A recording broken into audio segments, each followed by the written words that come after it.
What's your I was only gone X minutes, what the hell happened story? Story 1. First baby, wife has never left our little girl but decides to run an errand, leaving me, dad, alone with her.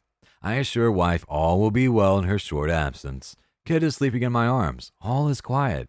I give my wife a kiss and she heads out the door. Walk back to the sofa with sleeping kid.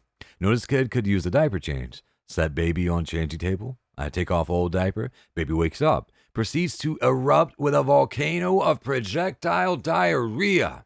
It is all over me. Changing table, wall, I panic. Pick up baby, still hemorrhaging, an unending spray of baby TURD-MIST. Take her to the kitchen sink and flip on the water. Water is cold. Set baby in sink. Baby screams like a demon. Wife opens the door, forgot her purse, shit all over the floor. Desperate, shit-covered husband wrestling with desperate, freezing, shit-covered baby. Wife was gone, maybe 90 seconds max. Story 2. I live above the pizza place that I work at. I'm also full-time in college. Last night they called me in for just an hour or two to help close. No big deal. After a full school day and going into work for a bit, I was exhausted. I walked up the stairs and into my apartment. There was new decorations everywhere. My furniture was gone, and my bedroom door was open. I screamed, "Holy fuck!" and kicked open the door to see who was in my room. I was only gone for an hour. How could someone move in and move out all my shit? As I made contact with the girl laying in bed watching Netflix, I realized I was on the second floor, not the third floor. The apartment below me has the exact same layout as mine, and this girl happened to have her door unlocked like I usually leave mine. Multiple roommates. I simply said, "Oops, wrong room," and ran back to my room. I'm going to go down today and apologize for scaring that poor girl half to death at 11 p.m. Story 3.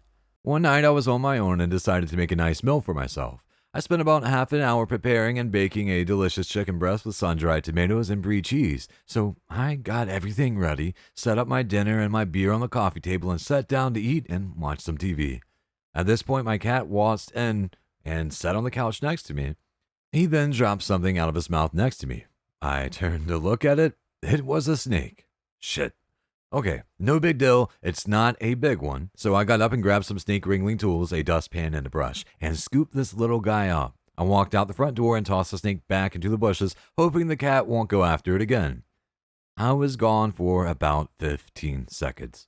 I came back inside and my dinner was gone. The cat was under the table, hunched over a half-eaten chicken breast and growling every time I came near.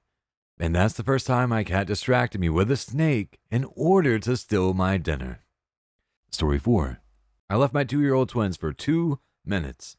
They were happily glued to the TV and I thought it was the perfect opportunity to sneak into the kitchen and finish making my coffee. They continued to be quiet, and I found it strange as they normally would come and follow me when I leave the room. I came back and there was soil scattered all over my carpet. One was feeding the other a plant. Story 5. Went to work one day. I literally lived right across the street from my job, so I walked to work each day. By the time I got to work, my boss told me I needed to go back home. It was an emergency. Apparently my power had been cut off. My stepdad has flipped and scared the shit out of my siblings and attempted to kill my pregnant mom. Attempted to kill my pregnant mom. I think I need to know how this all shook out. The power department came out and cut off the power due to non-payment of bills. My stepdad started screaming and cussing about it, which scared my siblings. My mom got into an argument with him, telling him to calm down and demanding to know why the power was cut off. He revealed that instead of paying our bills, he'd been blowing all of our money on pot. This led to more arguing. Stepdad got angrier and started choking my mom, which is when my siblings called my job to have me come home. I had to fight him off. We all got out of the house, went back across the street, and called the cops. This was before cell phones were common. Cops come out 45 minutes later, question us, take pictures of the marks on my mom's neck, then go question stepdad. Cops come back and escort us into the house, tells us to pack bags and for us to leave. Stepdad gets to stay in the house, even though he wasn't on the lease. They don't arrest him. Tell us we can't come back until my mom has a restraining order against him. We leave, stay with my aunt, and it takes 2 weeks to get a restraining order. Only then are we allowed back into the house. And by then he's trashed most of our stuff. Nothing is ever done to him except the cops finally making him leave. Story 6. First day of summer break after grade 7. I went to a skate park with a few friends and one of their dads drove us all. He went to get a coffee and said, "Don't break anything until I get back." And I did not listen. I went down a quarter pipe and broke both my radius and ulna on my first try. He got back and I was sitting on a bench holding my crooked arm. I'd have been annoyed if that were me. All the man wanted was to sit with a nice cup of joe and watch kids hurt themselves. Story 7. I was boiling water on an electric stovetop. Seemed safe enough.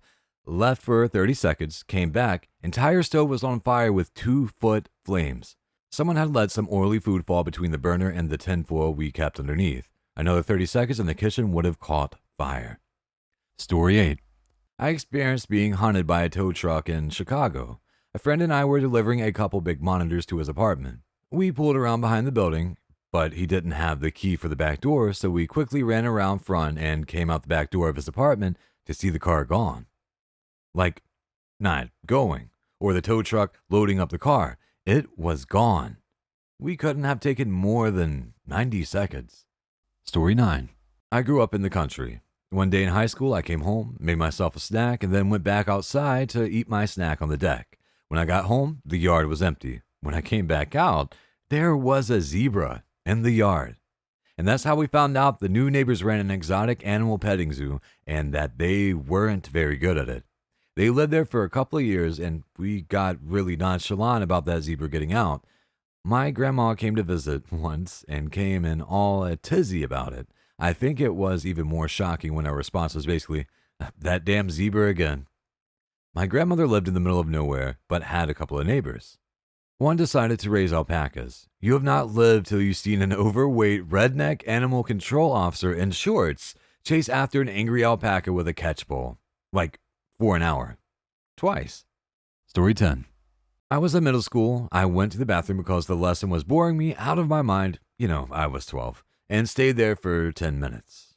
While I was returning to class, I saw 2 cops dragging 2 of my classmates. They were handcuffed and visibly terrified. Found out some time later that they were arrested for drugs, and the cops came in the class and handcuffed them right there. First year in high school, my friend did the same thing. 10 minutes of a bathroom break.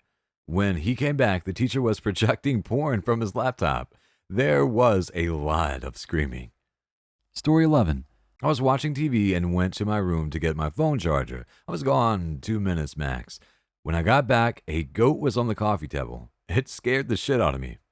Story 12. Comcast and FedEx both left a "just missed you" on my door when I was gone for 5 minutes to shower during the later quarter of a 5 through 6 hour time frame.